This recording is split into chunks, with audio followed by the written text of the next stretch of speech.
Hallelujah. Praise the Lord. जय मसीह की। नमस्कार। सभी साथियों को प्रणाम करता हूँ। मैं पास्टर संजीत कुमार, आपका मित्र, आपका भाई सत्य के मार्ग में मैं आपको स्वागत करता हूँ। मेरे दोस्त, प्रभु यीशु मसीह के नाम की महिमा हो। और आज के इस दिन के लिए, समय के लिए मैं परम पिता परमेश्वर को धन्यवाद करता हूँ कि उसी ने ये मौका और समय दिया है। मेरे साथी, मेरे दोस्त, हम छोटे से विषय पर बात करेंगे आज, और हम कुछ सीखेंगे हमारे जीवनों से कि क्या हमें उस सृजनहार, उस पालनकर्ता के, जो हमें बनाया है, जिसके हम बेटे हैं,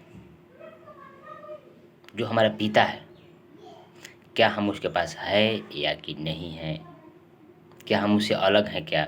तो इस विषय पे हम सीखेंगे, वचनों से सीखेंगे और जानेंगे कि इसके विषय में स्वयं प्रभु यीशु मसीह बड़े ही अच्छे रीति से हमें समझाया है दृष्टांत में, जो हमें मिलता है लूका रचित सुसमाचार 15:11 में। उराव पुत्र का दृष्टांत। यहाँ क्या बताता है, किसी मनुष्य के 2 पुत्र थे। उनमें से छोटे ने पिता से कहा, हे पिता, संपत्ति में से भाग में मेरा जो भी कुछ है उसे मुझे दे दीजिए।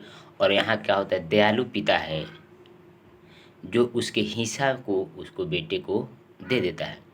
और छोटे बच्चे ने क्या करते हैं कि बहुत कम समय में अपने धन संपत्ति को लेकर या बेच बाच के पैसा वैसा लेकर वो कहीं दूर देश में निकल जाते हैं। और जब वहाँ जाते हैं दूर देश में, तो वहाँ क्या होता है कि बेविचार में, लुचपन में, गंदी पाप में अपना धन संपत्ति को लुटा देते हैं, ख़त्म कर देते हैं कुकर्म में। और जब उनको धन संपत्ति वहाँ ख़त्म हो जाते हैं, तो उस देश में अकाल पड़ती है, यानी लॉकडाउन लगता है।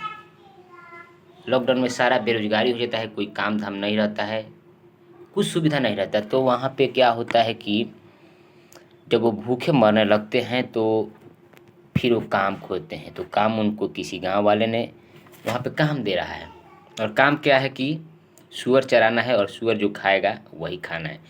तो वहाँ फिर उसको ये बात को याद आती है कि मेरे पिता के घर में नौकरों को खाने से अधिक भोजन दिया जाता है, और आज मैं यहाँ सूअरों को फल निकाल रहा हूँ। तो कहने का मतलब यही है कि हमारा भी परम पिता के पास धन संपत्ति बहुतायत से है। अगर हम उसको नहीं जानते तो हम दुख में और तकलीफ में हैं, क्योंकि हम अपने जीवनों से इस बात को देखा है, सुना, जाना भी है, बड़ी नज़दीकी से इस बात को समझा है। मेरे दोस्त, मैं जब पहले प्रभु को नहीं जानता था, तो पैसा बहुत कमाने के बाद भी शांति नहीं थी, और सुकून नहीं था, आनंद नहीं था, बड़ी बड़ी तकलीफ थी, क्योंकि हमने पिता से अलग हो गया था। परम पिता हमें जन्म दिया, हमें सब पालन किया, हमें माँ के गर्भ में उसी ने डाला, और हम उस समय से लेकर अभी तक आए, परंतु हम उसको नहीं जानते थे। इसके कारण हमारे जीवनों में क्या थी, बुराइयाँ थी, तकलीफ थी। हम जो कमाई करते थे उसमें बरकत नहीं था, हम बड़ी परेशानी में थे। तो इस वचन से हम इस बात को बड़ी गौर से सीखते हैं कि अगर हम पिता के पास नहीं हैं, अगर हम उसके आदेशों को नहीं चलते हैं, उसको नहीं जानते हैं, तो हमारे जीवन में इसी के जैसा है। हम तो काम तो करते हैं, हम बिजनेस तो करते हैं, परंतु उसमें सफलता हमें नहीं है। इसके मतलब कि हम परमपिता को जानते हुए भी उसके आदेश, उसके आज्ञा पर नहीं चलते हैं। तो मेरे दोस्त, ऐसा नहीं करना है। हम जब प्रभु को जान गए, अपने पिता के जान गए, हमारा पिता राजाओं का राजा है, और हम उसके पुत्र क्या है, राजकुमार है और राजकुमारी। तो मेरे दोस्त, कहने का मतलब है कि हमें अपने पिता को जानना, हम जब हम प्रभु यीशु मसीह पर विश्वास किए हैं, तो उसके आज्ञा पर, उसके वचनों पे हमें चलना है। इस उराव पुत्र के जैसा हमें नहीं करना है। हमने तो पहले तो किया है, पहले तो हम नहीं जानते थे, परंतु आज हम जान गए, तो फिर जानने के बाद भी कई सारे लोग फिर वही काम करते हैं। हमें ऐसा नहीं करना है। जब हम प्रभु को जान गए हैं, तो फिर हम अपने पिता के पास रिटर्न आ चुके हैं, उस दलदल से, कीचड़ से, जहाँ हमें सूअरों को खाना मिलती, सूअरों को चराना पड़ता था। वहाँ से हम निकल गए हैं, फिर हमें दोबारा उस दलदल में नहीं जाना है।